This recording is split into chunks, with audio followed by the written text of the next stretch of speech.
میں تم آئے تھے تو لوگ ہنس رہے تھے، تم رو رہے تھے، ایسا کچھ کر کے جاؤ کہ تم جاتے وقت لوگ پورے کے پورے رو رہے ہوں اور تمہارے اندر کے احساسات ہنس رہے ہوں کہ مجھے رب العالمین کی ملاقات کا شرف حاصل ہوا۔ ان 2 سال 3 مہینوں کے اندر وہ کارنامہ انجام دیا صدیق اکبر نے، وہ بہادری دکھائی کہ تمام فتنے سرنگو ہو کے رہ گئے اور سب کے سب خاموش، اور اللہ کے فضل و کرم سے باطل کا جو ستیہ ناس ہونا تھا وہ ہو کر رہا۔ سوچو اپنی شوکت شان کو، آپ کیا تھے؟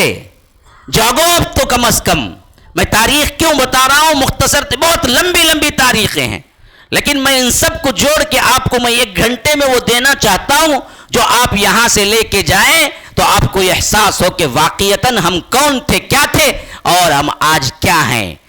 یہ بیداری آپ کے اندر ہو میرے بھائیوں۔ سب سے بہترین خاکہ دینے والے ہم تھے، سب سے بہترین مائنڈ سیٹ اپ دینے والے ہم تھے، امن دینے والے ہم تھے، کردار دینے والے ہم تھے، سائنس دینے والے ہم تھے۔ زوالوجی باٹنی کی ترقی ہمارے دور میں ہوئی اور انسانی دنیا پر مسلمانوں کا جتنا اثر رہا میں نہیں سمجھتا کہ کسی اور قوم کا اتنا اثر رہا، لیکن بعد میں ہم اپنے ایمان کو کھوتے اور اپنے اخلاق کو بگڑتے، اللہ تبارک و تعالی کو ناراض کرتے، ہم ذلیل ہوتے گئے ہوتے گئے ہوتے گئے، یہاں تک کہ ہمارے ہاتھوں سے تمام تر سلطنتیں بھی چھین لی گئی۔ وَإِن تَتَوَلَّوْا يَسْتَبْدِلْ قَوْمًا غَيْرَكُمْ ثُمَّ لَا يَكُونُوا أَمْثَالَكُمْ۔ اگر تم نہیں کرو گے اور اسلام کے لیے تم مر نہیں مٹو گے، اسلام کے لیے تم جد و جہد قربانیاں نہیں دو گے، تو اللہ کہتا ہے تمہیں ہٹا دے گا، دوسروں کو لائے گا۔ یاد رکھو، ہم اس ناکارہ پوزیشن میں آ گئے تو پھر تو کیا ہے، تباہی تباہی ہے۔ میرے بھائیو، اس سے پہلے بیدار ہو جاؤ۔ ارطغرل ارطغرل ارطغرل غازی کو دیکھ دیکھ کے لوگ کیا کر رہے ہیں آج؟ فیشن کر رہے ہیں مووی دیکھ کے، حقیقت پتہ نہیں ان کو۔ یہ ارطغرل کا جتنا ڈرامہ ہے اور جو کچھ بنا، یہ بنا کہاں سے جی؟ یہ لوگ کون ہیں؟ یہ اصل یہ ترک آئے کہاں سے؟ یہی تو منگولین ہیں جو مسلمان ہوئے تو ترک بنے۔ جس کو تم نے کبھی کھیتی ہی نہیں کی اور جا کے اپنی زمین پہ بیٹھ گئے، یہاں سے بہترین پھل اور بہترین انگور اور بہترین جامن نکلیں گے تو آپ کو بیوقوف نہیں بولیں گے لوگ؟ تم نے کچھ کھیتی کی نہیں دنیا کے اندر، پھر آخرت میں کون سی کھیتی، کون سا ثمر تم کو ملے گا؟ محنت کرو، اولاد کو بناؤ، بہترین طور پر علم دو۔ اس کے لیے ہونا کیا چاہیے؟ بہترین خود علم سے آراستہ ہونا چاہیے۔ MSLI TV، رہنمائی بدلتی دنیا کے لیے۔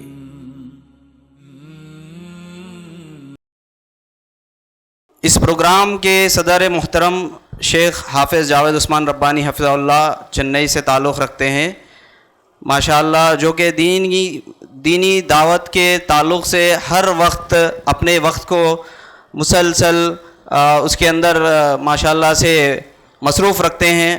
اللہ تعالیٰ ان کے وقت کو قبول کرے۔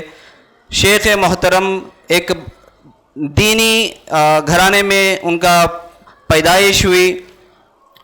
شیخ حافظ جاوید عثمان ربانی بن عثمان بیگ حفظہ اللہ، جو ان کے والد صاحب شیخ عثمان بیگ چنئی شہر میں جس وقت شرک و بدعات کو عام و خاص روڈوں پہ کیا جاتا ہے، اس وقت میں دعوت توحید کو علل اعلان انہوں نے ایک مکتب کے شکل میں لوگوں کے سامنے پیش کیا۔ توحید کے بات کو عام و خاص درس و تدریس کے ذریعے لوگوں کے سامنے پیش کیا۔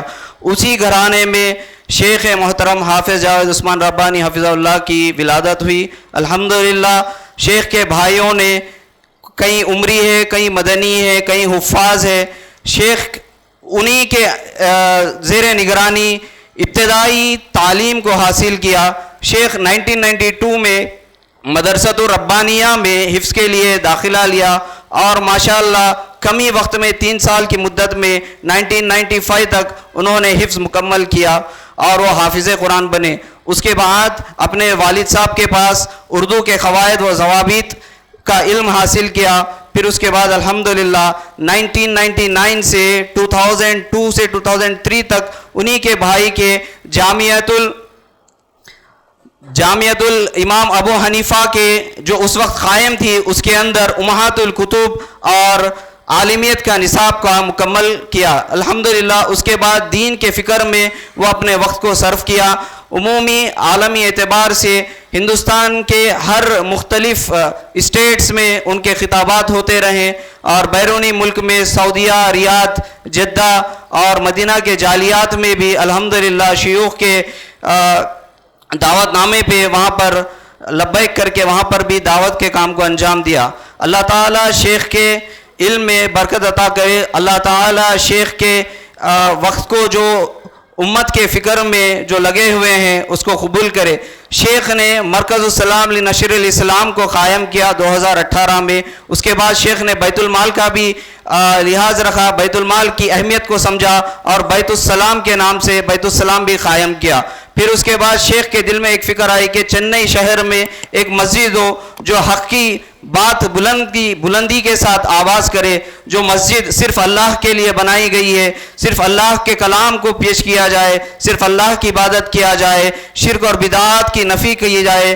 ایسا ایک مسجد ہونا چاہیے سمجھ کر شیخ نے ارادہ کیا اور الحمدللہ اللہ نے ان کے نیت سے قبول کیا اور مسجد السلام کے نام سے الحمدللہ تعمیر ہو کر گزشتہ رمضان 1445 عیسوی میں الحمدللہ 21 رمضان کو افتتاح عمل لائی. اس کے بعد الحمدللہ شیخ نے حفاظ کی حفظ کی اہمیت رکھتے ہوئے شیخ نے حفظ کا ایک مدرسہ قائم کیا جو کہ مدرسۃ الاسلام مدرسہ تحفیظ الاسلام کے نام سے قائم ہے، جو مسجد السلام کے اوپر کے حصوں میں بہترین اس کے اندر سہولتیں فراہم کیے جو حفاظ پڑھنے کے لیے آئے اسٹوڈنٹس. ماشاءاللہ سے 60 سے زائد اسٹوڈنٹس اس کے اندر موجود ہیں. 30 اسٹوڈنٹس وہاں پر رہ کے ہاسٹل کے ماحول میں رہتے ہیں. ہمیشہ وہ ان کے نگران یعنی وارڈنس کے ٹائپ میں ان کے نگران ہوا کرتے تھے. ان کے علم کے تعلق سے، ان کے صحت کے تعلق سے، ان کے کھانے پینے کے تعلق سے ہر طریقے سے ان کے نگہبان ہوتے ہوئے الحمدللہ آج 1 سال مکمل ہو چکا ہے اس مدرسے کو چلاتے ہوئے. الحمدللہ انشاءاللہ کچھ 1-2-3 ماہ کے بعد اللہ کے فضل سے انشاءاللہ اس کا بھی ایک اناؤنسمنٹ ہونے والا ہے جو بچے حفظ مکمل کیے ہیں جو کم مدت میں الحمدللہ. اب میں دعوت دیتا ہوں شیخ حافظ جاوید عثمان ربانی حفظہ اللہ کو، جو اس کانفرنس کے بہت اہم ایک سوچ لے کر کے ہمارے درمیان موجود ہے، ایک اچھی فکر کو لے کر کے، جو کہ قرآن کی حفاظت امت کے اندر اس وقت کیوں ضروری ہے، کس وجہ سے تحفیظ قرآن ہمارے اندر عمل میں لانا ہے، اس کی کیا اہمیت ہے، اس چیز کو ہمارے سامنے پیش کریں. اور جو السلام انٹرنیشنل حفظ اکیڈمی کے تعلق سے انشاءاللہ اس کا تعارف شیخ محترم حافظ جاوید عثمان ربانی حفظہ اللہ آپ کے سامنے پیش کریں گے. شکراً، بارک اللہ فیک. میں بڑے ادب و احترام کے ساتھ شیخ کو دعوت دیتا ہوں وہ آئے اپنا ڈیاس سنبھالے. شیخ جاوید عثمان ربانی حفظہ اللہ. السلام علیکم ورحمۃ اللہ وبرکاتہ. ان الحمد للہ نحمده ونستعینه ونستغفره ونؤمن به ونتوكل عليه ونعوذ بالله من شرور أنفسنا ومن سيئات أعمالنا من يهده الله فلا مضل له ومن يضلل فلا هادي له وأشهد أن لا إله إلا الله وحده لا شريك له وأشهد أن محمدا عبده ورسوله أما بعد فإن خير الحديث كتاب الله وخير الهدي هدي محمد صلى الله عليه وسلم وشر الأمور محدثاتها وكل محدثة بدعة وكل بدعة ضلالة وفي رواية وكل ضلالة في النار. فأعوذ بالله السميع العليم من الشيطان الرجيم من همزه ونفثه ونفخه. بسم الله الرحمن الرحيم. ولا تهنوا ولا تحزنوا وأنتم الأعلون إن كنتم مؤمنين. اللهم أرنا الحق حقا وارزقنا اتباعه وأرنا الباطل باطلا وارزقنا اجتنابه. اللهم علمنا ما ينفعنا وانفعنا بما علمتنا وارزقنا علما رب اشرح لی صدری ویسر لی امری واحلل عقدۃ من لسانی یفقہوا قولی۔ اس اللہ کے نام سے ابتدا جس کے ناموں کی کوئی انتہا ہی نہیں۔ وَلَوْ أَنَّ مَا فِي الْأَرْضِ مِنْ شَجَرَةٍ أَقْلَامٌ وَالْبَحْرُ يَمُدُّهُ مِنْ بَعْدِهِ سَبْعَةُ أَبْحُرٍ مَا نَفِدَتْ كَلِمَاتُ اللَّهِ۔ اس ذات اقدس پر کروڑوں درود و سلام ہو جو تمام جہانوں کے لیے رحمت للعالمین بن کے آئے تھے۔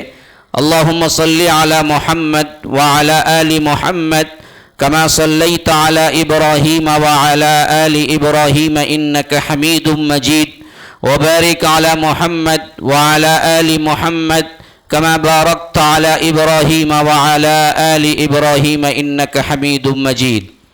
برادران اسلام، واجب الاحترام بزرگوں، دوستوں، عزیز ساتھیوں، لائق احترام ماؤں اور بہنوں، بعنوان اگر اب بھی نہ جاگے تو، یہ امت کو بیدار کرنے کی ادنا سی کوشش، اس کو لے کر یہ پروگرام کا انعقاد، جس کے تحت السلام انٹرنیشنل حفظ اکیڈمی کے اعلان کے ساتھ شروع کرنے کا میں نے ارادہ کیا۔ اللہ کی توفیق اور فضل کے ساتھ آج ہم اسی کے تحت جمع ہوئے ہیں۔ ابھی جو آغاز ہو چکا ہے، 2 مقررین آپ کے سامنے آئے، علم کی فضیلت، حفظ کی فضیلت کے اعتبار سے انہوں نے بہترین انداز میں گفتگو کی، اور آپ لوگ بھی ہمارا ساتھ دیے، وقت مقررہ پہ آئے۔ ہم مشکور ہیں، ممنون ہیں، لیکن سب سے بڑا احسان میرے رب کا ہے۔ الحمدللہ فاطر السماوات والارض، الحمدللہ الذی انزل علی عبدہ الکتاب ولم یجعل له عوجا، الحمدللہ الذی خلق السماوات والارض وجعل الظلمات والنور ثم الذین کفروا بربهم یعدلون۔ الحمدللہ رب العالمین، تعریف کا، توصیف کا، تمجید کا، تمحید کا مستحق صرف وہ رب العالمین ہے، جس نے اپنے دین کے لیے اللہ رب العالمین نے اعلان کیا کہ ان تنصروا اللہ ینصرکم، دیکھو تم اللہ کے دین کی مدد کرو گے تو اللہ تمہاری مدد کرے گا، اللہ کے دین کے لیے اٹھو گے تو اللہ تمہاری حفاظت کرے گا، اللہ کے دین کے لیے قربانی دے گے تو اللہ تمہاری بقا رکھے گا۔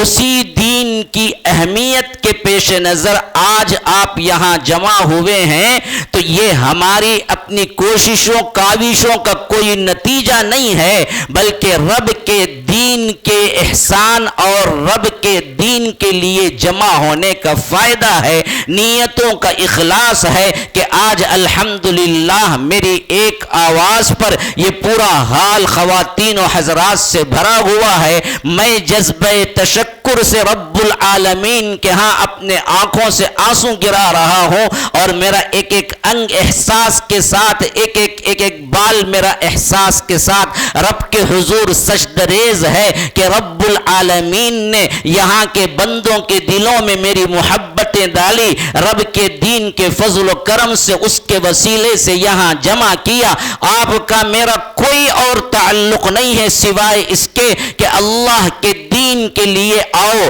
اللہ کے دین کی طرف آؤ، اللہ کے دین کے لیے اپنی زندگیاں قربان کرو، آؤ توبہ کرو، پلٹو، بدلو، انقلاب لاؤ، ریولیوشن لاؤ، کچھ کر کے دکھاؤ، کچھ کر کے مرو کہ جب دنیا میں تم آئے تھے تو لوگ ہنس رہے تھے، تم رو رہے تھے، ایسا کچھ کر کے جاؤ کہ تم جاتے وقت لوگ پورے کے پورے رو رہے ہوں اور تمہارے اندر کے احساسات ہنس رہے ہوں کہ مجھے رب العالمین کی ملاقات کا شرف حاصل ہوا ہے۔ یہ کیفیت اسی وقت پیدا ہوگی جب دنیا میں کچھ کر کے جاؤ گے، دنیا کے اندر تم سمجھو گے کہ یہ دار الامتحان ہے، یہ امتحان کی جگہ ہے، یہ آزمائش کے لیے رب نے دیا ہے۔ الذی خلق الموت والحیات لیبلوکم ایکم احسن عملا، ہم نے زندگی اور موت اسی لیے تمہیں دی کہ ہم دیکھیں کہ اچھا عمل کرنے والا کون ہے، لیکن ہم نے ان کے احساسات کو بالکل ہی فنا کر دیا، آخرت کے جذبات سے خالی ہو گئے۔ میرے بھائیوں، درد دل ہے کہ میں شیئر کر رہا ہوں، یہ باتیں تنزیہ اپنے اوپر نہ لیں، لیکن حالات یہی ہیں ہمارے کہ ہم نے دین کو پس و پشت ڈال دیا، ہم بھول گئے کہ کس کے لیے ہم آئے ہیں۔ جس مینیجرنگ پوسٹ پہ اللہ نے رکھا، ہم چپراسی بن کے بھی یاد نہ کر سکے کہ ہم واچ مین بن چکے ہیں اور اس سے بھی زیادہ ذلیل ہو چکے ہیں۔ لیکن ہمارا سب سے اہم ترین المیہ مسئلہ یہ ہے کہ ہم ذلیل ہو چکے ہیں، یہ بھی بھول گئے، ہم بھول گئے کہ ہم ذلیل بن چکے ہیں۔ اللہ نے ہمارے اوپر عذاب اتارا ہے،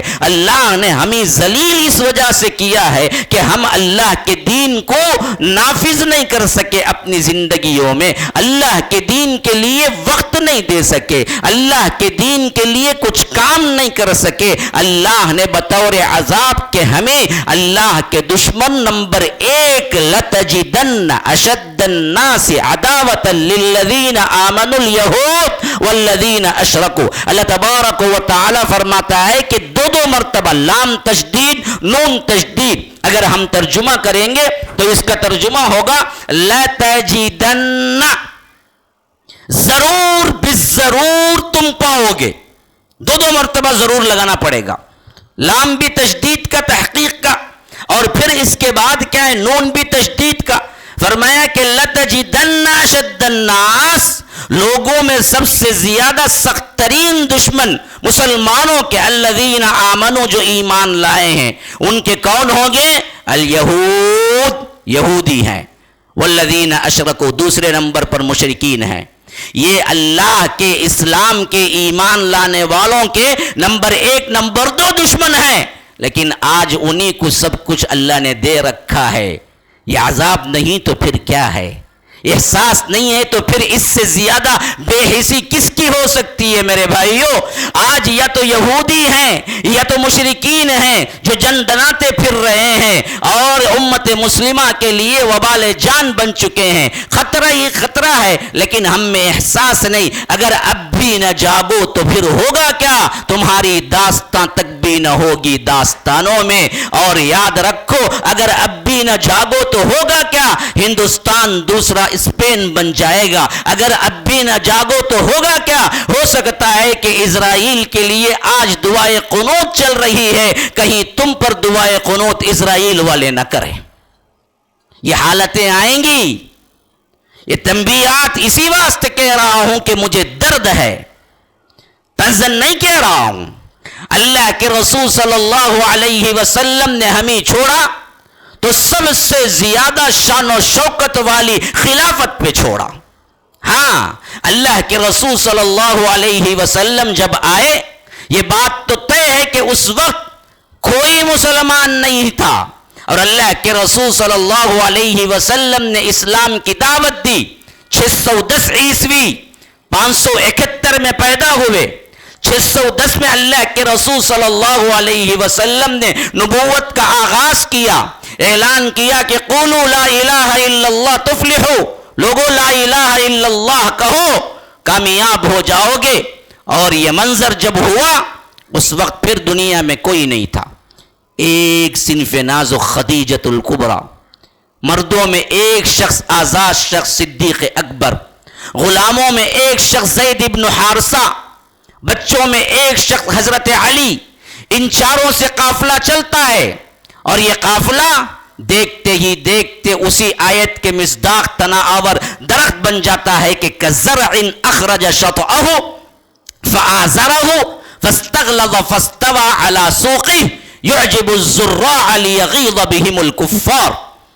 اب یہ درخت جو تناور بنتا ہے، اس میں مدینہ پہنچنے کے بعد بدر میں دیکھیں کتنا کمزور لیکن کتنا طاقتور، ساتھ میں بھی 313 کا مقابلہ 1000 سے ہے، اور اللہ کے فضل و کرم سے غالب آئے 313 اور اس آیت کے مصداق کہ کم من فئۃ قلیلۃ غلبت فئۃ کثیرۃ باذن اللہ، بارہا ایسا ہوا ہے کہ قلیل ترین جماعت اللہ کے حکم سے کثیر تر جماعت پر غالب آ کر رہی۔ یہ غالب آنا ایمان اور اخلاق کی بدولت تھا جو آج ہمیں ڈھونڈنے سے بھی نہیں ملتا ہے، ہماری زندگیوں میں ڈھونڈنے سے بھی نہیں مل رہا ہے۔ وہ اخلاق کہاں، وہ ایمان کہاں جو 313 کو 1000 پر فوقیت دی، 313 نے وہ کارنامے انجام دیے جس کے لیے فرشتے نازل ہو گئے، اور بدری فرشتے بھی ویسے ہی مقام اور مرتبے والے ہیں جیسے صحابہ میں بدری صحابہ ہیں۔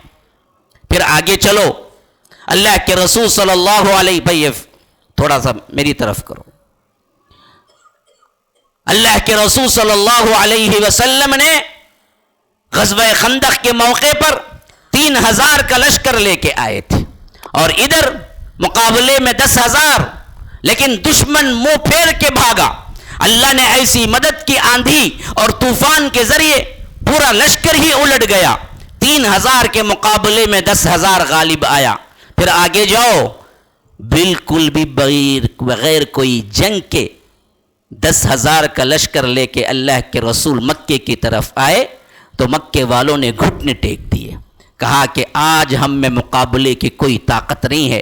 20 رمضان المبارک 8 ہجری آ کے صرف 8 سال ہوا، اللہ تعالیٰ نے مکہ فتح کر دیا، جوک در جوک اسلام قبول کرنے لگے۔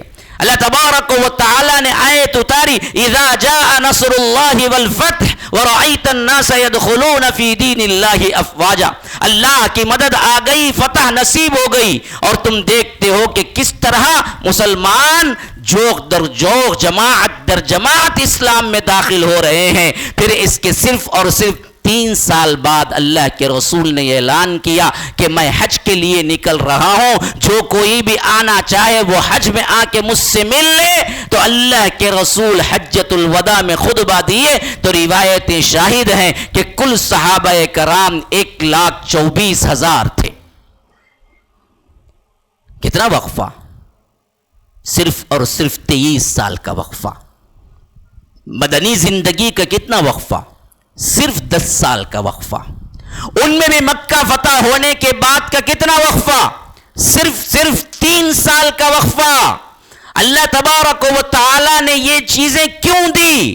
وہ اخلاق، وہ ایمان، وہ صبر، وہ اطاعت، وہ اپنے آپ میں اسلام کے لیے تن مندن لگا دینے کی کیفیت وہ تھی جس سے اللہ راضی ہوا اور فرمایا کہ یہ بھی مجھ سے راضی، رضی اللہ عنہم ورضوا عنہ، وہ بھی راضی میں بھی راضی۔ تو اللہ تبارک و تعالی نے دنیا کے اوپر مسلمانوں کا رعب دبدبہ ڈال دیا، حتیٰ کہ اللہ کے رسول صلی اللہ علیہ وسلم کے خصوصیات میں سے ایک خاصیت یہ ہے کہ اللہ کے رسول صلی اللہ علیہ وسلم نکلتے کسی سفر میں تو فرمایا کہ مجھے رعب سے مدد دی گئی ہے مسیرت شہر، پورے 1 مہینے کی مسافت میں جتنی لمبی راستہ جتنا لمبا ہوتا ہے اتنا لمبا راستے پر اللہ کے رسول صلی اللہ علیہ وسلم کا اللہ رعب ڈال دیتا دشمنان اسلام پر۔ اس طرح اللہ نے مدد کی اور 1,40,000 کا مجمع اللہ کے رسول صلی اللہ علیہ وسلم اس دنیا میں چھوڑ کے رخصت ہوئے